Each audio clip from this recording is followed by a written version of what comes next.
Assalamualaikum warahmatullahi wabarakatuh.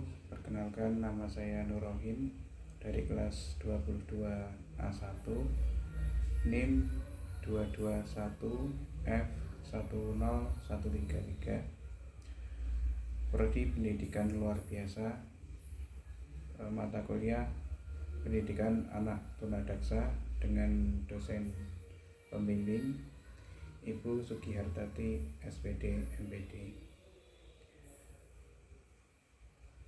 Kali ini saya akan melanjutkan materi tentang anak tunadaksa sebagai pengumpulan tugas UAS semester 1. Dan di sini saya akan membahas tentang karakteristik dan model pendidikan anak tunadaksa. Seperti yang sudah dijelaskan sebelumnya, pengertian tunadaksa adalah suatu keadaan rusak atau terganggunya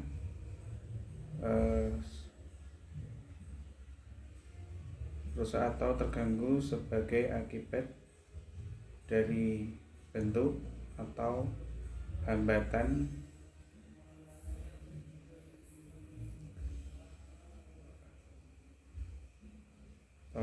pada tulang, otot, tulang, dan sendi pada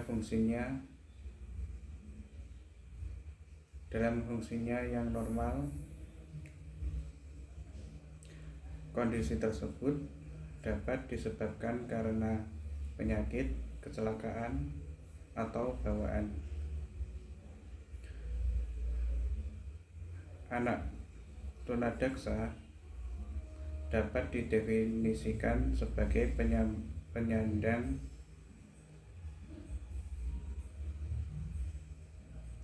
bentuk kelainan atau kecacatan pada sistem otot, tulang, dan persendian yang dapat mengakibatkan koordinasi, komunikasi, adaptasi, mobilisasi, dan gangguan perkembangan yang lain. Anak tunadaksa adalah anak penyandang cacat jasmani yang terlihat pada kelainan bentuk tulang, otot, sendi, maupun saraf. Klasifikasi. Jika dilihat dalam aspek kelainan, anak tunadaksa dibagi menjadi dua, yaitu 1. Kelainan pada sistem cerebral atau cerebral system, dan 2. Kelainan pada sistem otot dan rangka. Pertama, penyandang sistem cerebral, kelainannya terletak pada sistem saraf pusat seperti cerebral palsy,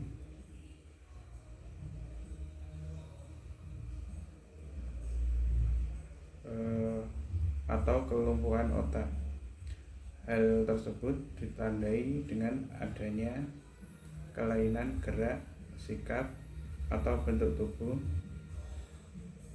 dan terkadang disertai dengan gangguan psikologis dan sensoris yang diakibatkan oleh kelainan atau kecacatan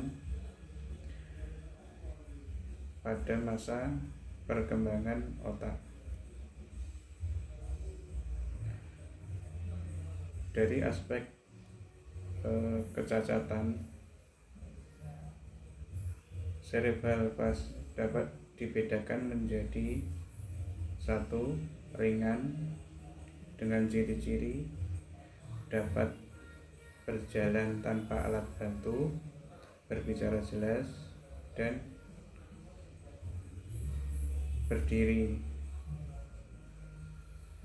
Yang kedua, sedang, dengan ciri-ciri berjalan memerlukan bantuan. Terus yang ketiga, berat,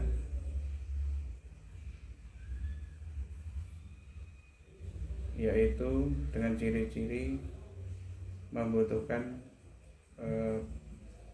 pertolongan tetap dalam ambulasi, bicara, dan menolong diri sendiri.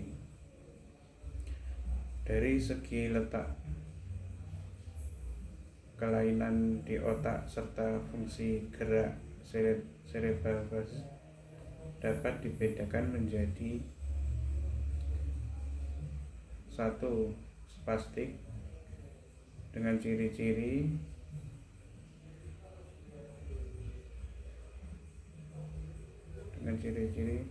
terdapat kekakuan pada sebagian atau seluruh ototnya. Dua, atetosis, yaitu kerusakan pada basal ganglia yang mengakibatkan gerakan menjadi tidak terkendali dan tidak terarah. Yang ketiga, ataksia, yaitu kerusakan pada cerebrum yang mengakibatkan gangguan pada keseimbangan. Yang keempat, tremor, yaitu kerusakan yang terjadi pada bangsal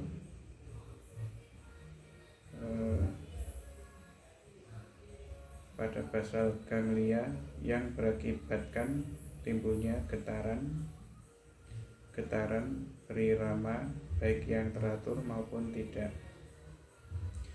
Yang kelima, rigidity, yaitu kerusakan pada basal ganglia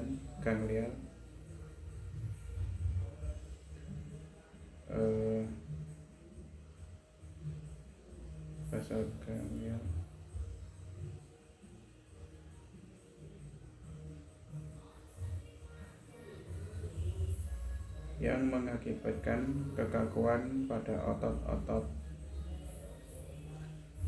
Kedua, kelainan pada sistem otot dan kerangka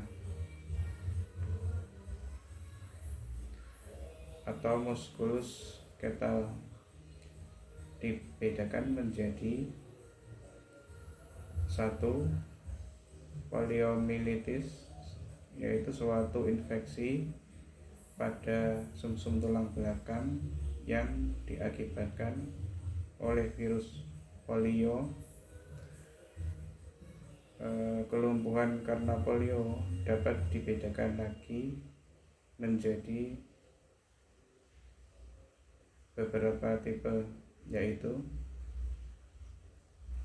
black square tipe spinal atau kelumpuhan pada otot leher, sekat dada, tangan, dan kaki.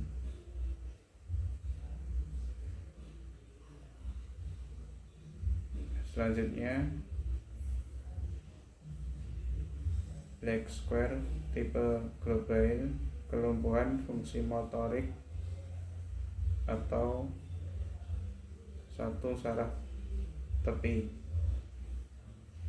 Selanjutnya, black square tipe bulbus spinalis, yaitu gangguan pada bulbus dan spinae. Selanjutnya, black square tipe encephalitis disertai dengan demam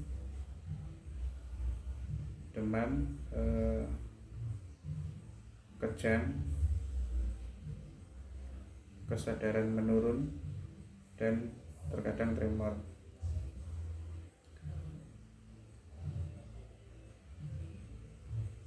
Yang selanjutnya, muscle dystrophy, yaitu jenis kelainan yang mengakibatkan otot berkembang tidak sesuai umumnya.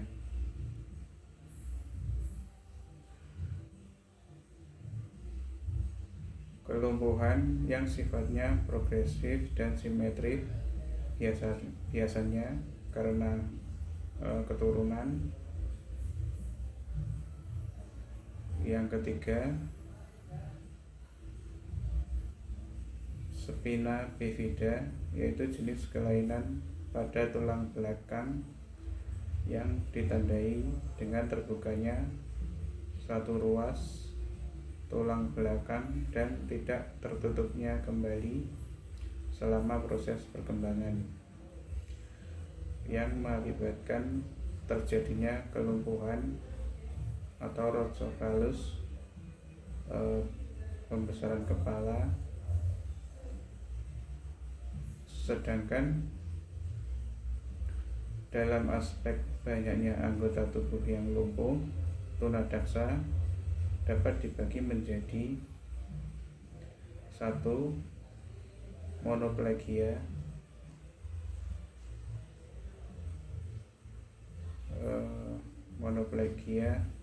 jika satu anggota gerak yang lumpuh. Yang kedua, hemiplegia.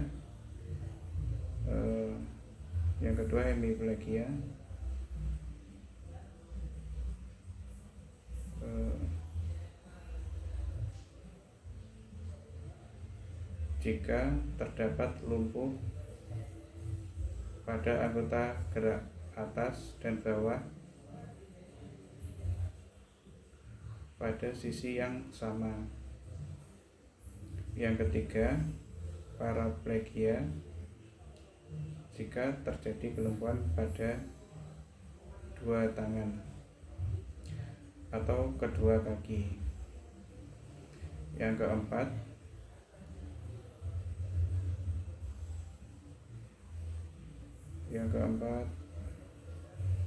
triplegia,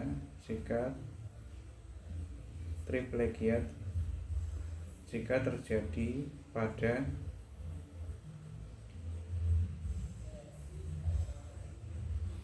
tiga anggota gerak yang mengalami kelumpuhan, misalnya tangan kiri dan kedua kaki. Yang kelima, quadriplegia, jika terjadi kelumpuhan pada semua aspek anggota gerak tubuh. Selanjutnya, karakteristik anak tunadaksa. Karakteristik kognitif atau akademik. Tingkat kecerdasan anak tunadaksa sangat bervariatif. Pada umumnya, anak dengan kecacatan fisik mempunyai IQ yang normal dan bisa berinteraksi dengan anak-anak pada umumnya.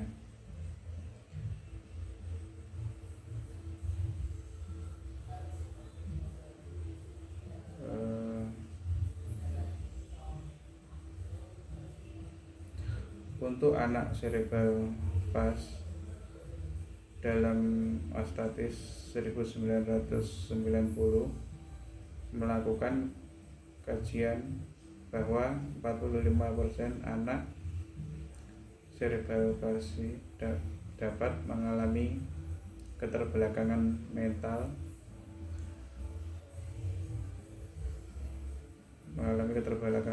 atau tunagrahita. Sisanya memiliki IQ normal dan sedikit di bawah normal. Kebanyakan anak cerebral palsy mengalami gangguan persepsi, kognisi, dan simbolisasi. Problem tersebut disebabkan karena saraf penghubung dan jaringan saraf ke otak mengalami kerusakan, sehingga proses persepsi yang dimulai dari stimulus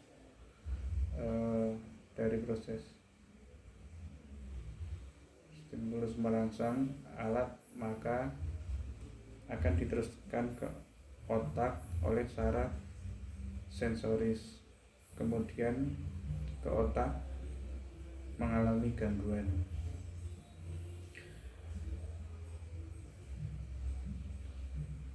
Kemampuan kognisi terbatas disebabkan karena adanya kerusakan otak, sehingga mengganggu fungsi kecerdasan, penglihatan, pendengaran, bicara, dan perabaan. Gangguan pada simbolisasi disebabkan karena adanya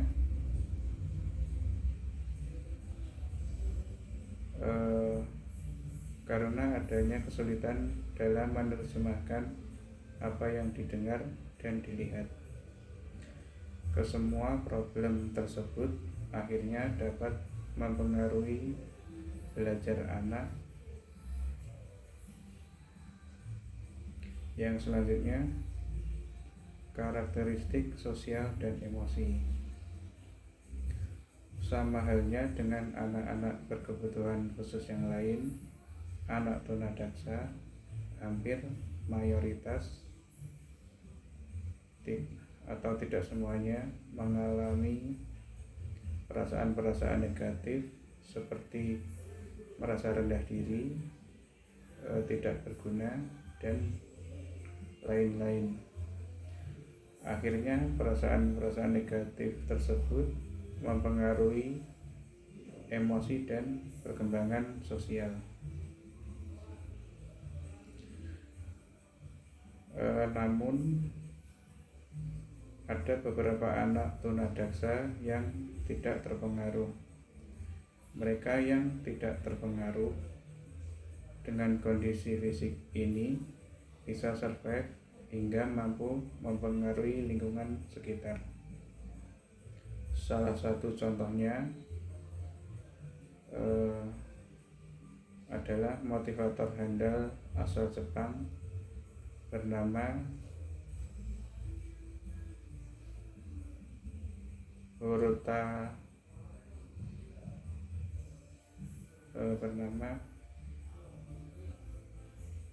Hirotade Aketake. Yang selanjutnya, karakteristik fisik. Anak tunadaksa mengalami kecacatan fisik sehingga mempengaruhi aspek-aspek lain dalam kehidupan sehari-hari. Pengaruh tersebut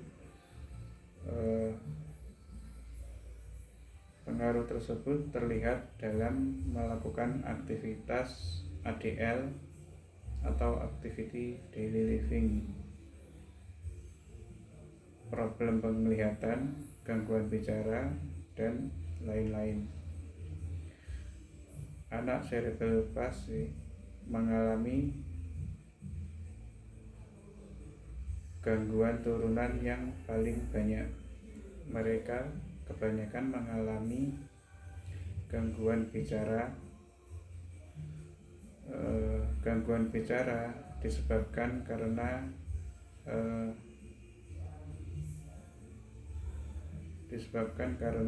kelainan motorik alat bicara seperti lidah, bibir, dan rahang, sehingga mengganggu dalam pembentukan artikulasi. ketika mereka berbicara, rata-rata lawan bicara mengalami kesulitan dalam memahami kondisi di atas.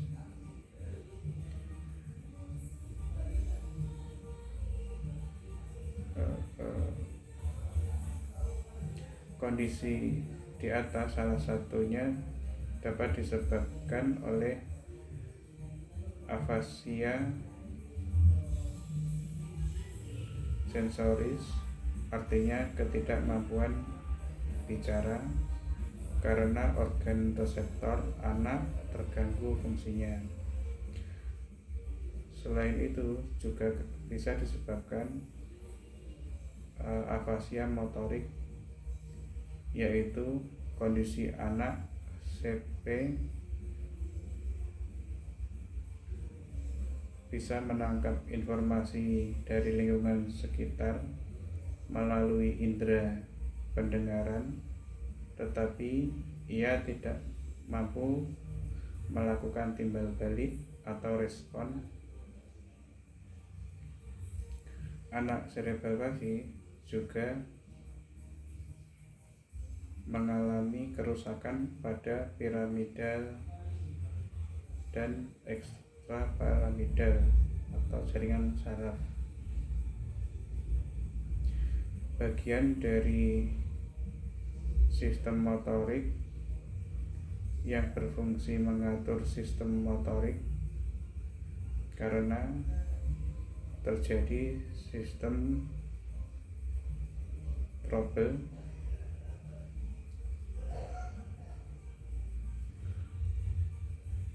problem tersebut, mereka mengalami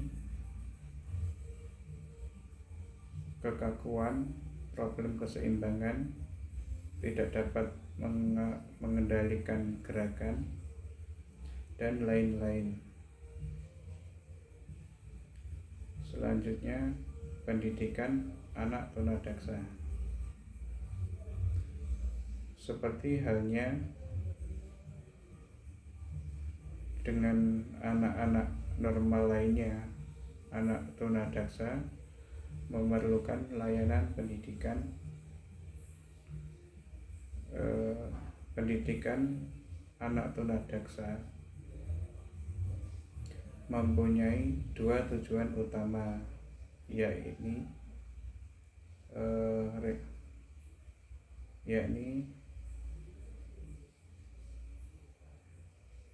rehabilitasi dan pengembangan fungsi fisik.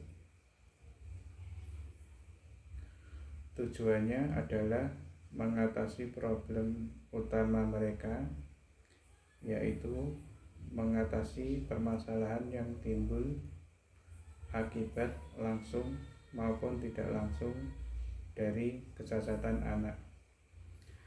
Yang kedua, berkaitan dengan pendidikan pada umumnya.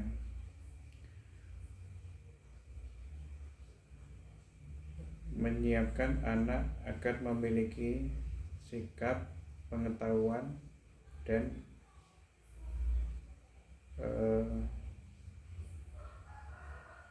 keterampilan sebagai individu maupun anggota masyarakat. Menurut Conner 1975,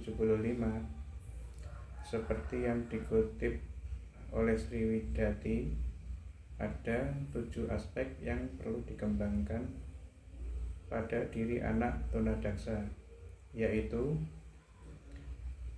1. Pengembangan intelektual atau akademik,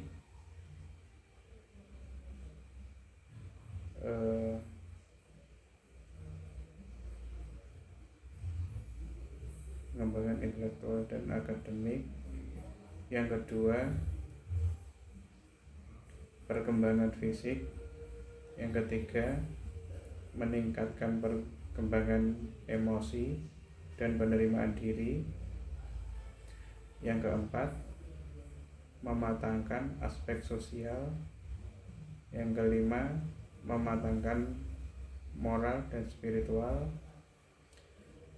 Yang keenam, meningkatkan ekspresi diri. Dan yang ketujuh, mempersiapkan masa depan anak.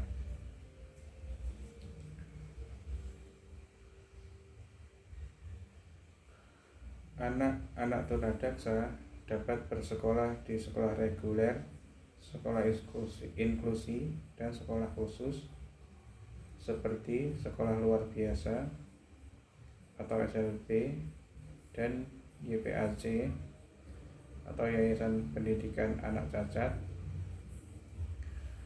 Sekolah ideal untuk anak tunadaksa adalah di mana sekolah bisa menyediakan segala kebutuhan anak, termasuk pengajar dan pelayan di bidang pedagogik, dokter anak, dokter rehab medis, dokter ortopedi, psikolog, dan konseling. Dan pekerja sosial, fisioterapis, terapis bicara, dan terapis okupasi. Dewasa ini sangat sulit untuk mencapai kondisi ideal seperti di atas. Sekolah reguler dan sekolah inklusi hampir tidak bisa memberikan ide layanan ideal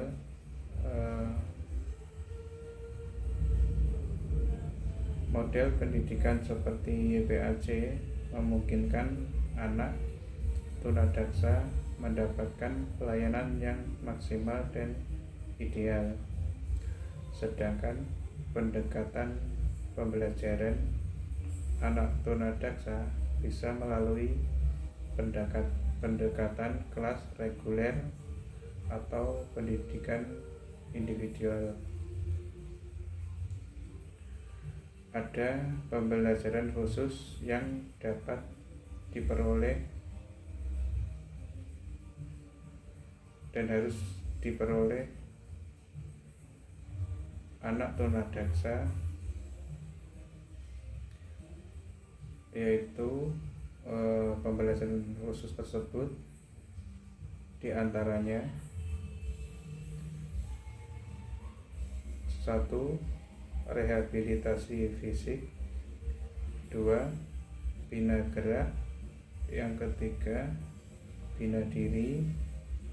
Yang keempat, speech therapy bagi yang mengalami problem bicara.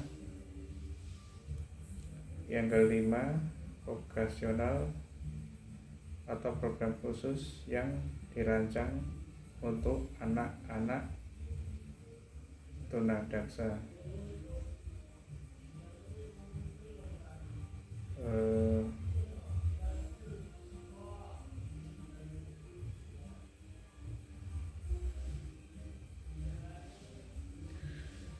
Yang melalui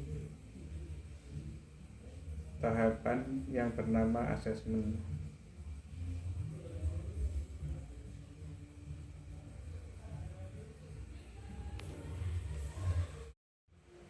Ya, mungkin sekian dulu pembahasan saya mengenai karakteristik dan model pendidikan anak tunadaksa. Jika ada kurang lebihnya, mohon maaf yang sebesar-besarnya. Akhir kata, wassalamualaikum warahmatullahi wabarakatuh.